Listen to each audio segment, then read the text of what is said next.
मैं डॉक्टर आरिफ अहमद हाजिर हुआ आज एलर्जी की जानकारी के साथ आम जनता के लिए। आज हम चर्चा करेंगे इन्वायरमेंट या आबोहवा या पर्यावरण के बारे में, जो एलर्जी मैनेजमेंट का एक तीसरा खंभा है और एक बेहद अहम रोल रखता है। दुनिया के पोल्यूशन में चीन और भारत का हिस्सा 25% है। आपको जानकर यह हैरानी होगी कि अपने भारत में दुनिया के 12 सबसे पोल्यूटेड शहरों में 11 शहर यहीं पर है, खास तौर पर नॉर्दर्न इंडिया में। ये सब WHO डेटा के मुताबिक। अब मैं इस चार्ट के जरिए आपको बतलाऊंगा कि बच्चों में अस्थमा में कौन से चूल्हे का कितना रोल है। इसमें आप देख रहे हैं कि इलेक्ट्रिसिटी और गैस का नहीं के बराबर है और लकड़ी और गोबर का बेहद है 50% तक। जैसे आप देख रहे हैं सभी घर ऐसे होते हैं जहाँ पर बीच में एक सहन हुआ करता था, जहाँ पर पूरा खानदान बैठना, बच्चे वहाँ पर खेलना, धूप लेना, विटामिन डी मिलना और कपड़े भी वहीं सुखाए जाते थे।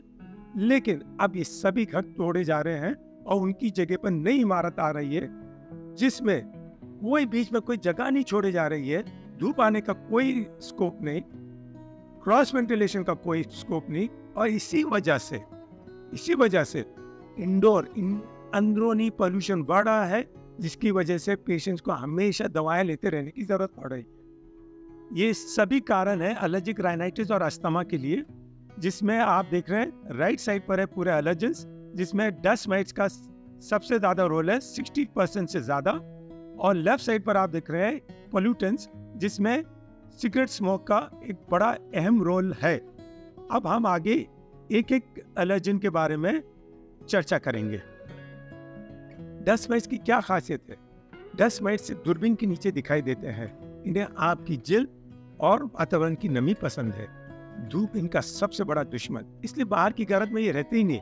इनसे बचने के लिए आप अपने घर में कम से कम फर्नीचर रखें, इसे आसानी से साफ कर सकते हैं। अगर मोटी बात कहें तो आपका घर एक गरीब के घर के जैसा हो, जिसमें एक बेड और एक कबर्ड हो, या 5 स्टार होटल रूम जैसा हो, जिसमें कोई कारपेट्स नहीं, कोई रग्स नहीं, जो सोफास है वो रेक्सिन या लेदर के हो, एक बड़ी विंडो जिसमें से पूरी धूप आ रही है, और जो बेड मैट्रेस है उस पर डस्ट माइट कवर्स हो।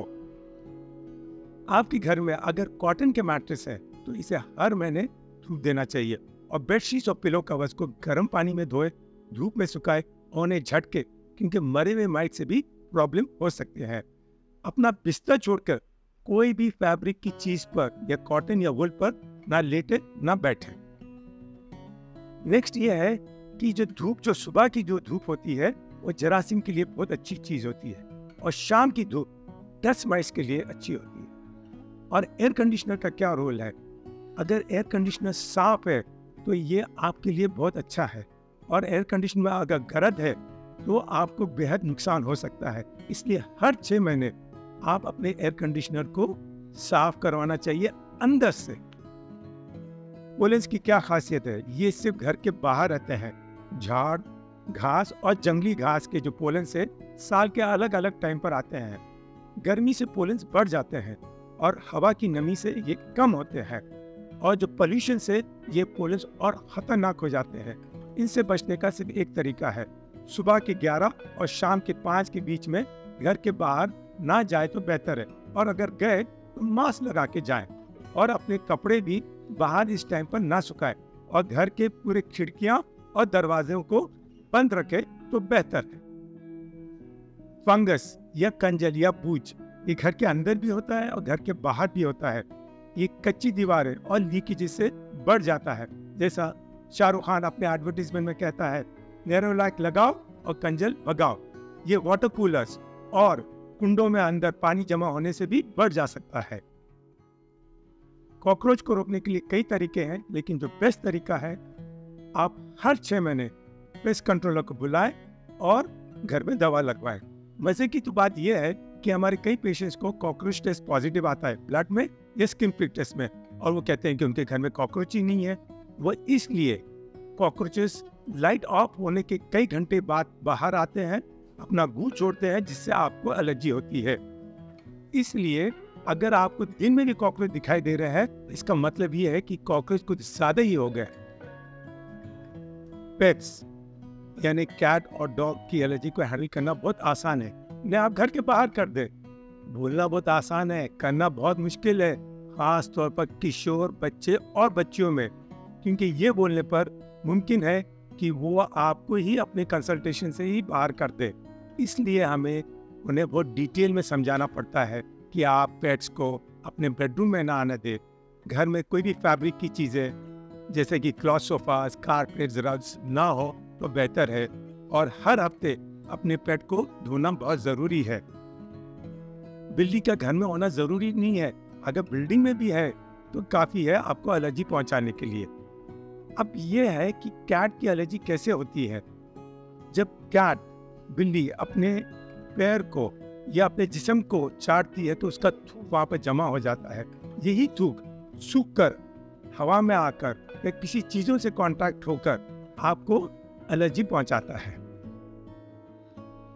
कबूतर या कोई भी परिंदे के ड्रॉपिंग्स यानी गू और पर से आपको एलर्जी होती है, खास तौर पर अस्थमा होता है।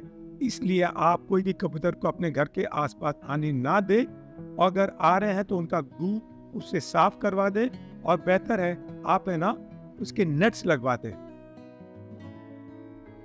और आखिर में इन्वायरमेंट या वातावरण का कंट्रोल बेहद जरूरी है दवाइयों का असर होने के लिए। अंदरूनी पोल्यूशन को कंट्रोल करने के लिए अच्छी धूप आनी चाहिए और गुड क्रॉस वेंटिलेशन होना चाहिए। घर में कोई स्मोक ना हो, खास तौर पर सिगरेट स्मोक, क्योंकि कपड़ों से भी अगर सिगरेट की स्मोक या परफ्यूम की बू आ रही है उससे भी नुकसानदेह हो सकता है। डस्ट माइट जो है वो कंस्ट्रक्शन मटेरियल से और पोलेंस वो धुएं से भी खतरनाक हो जाते हैं। इसलिए आप और हम और सरकार सब मिलकर इस पर काम करें तो बेहतर है।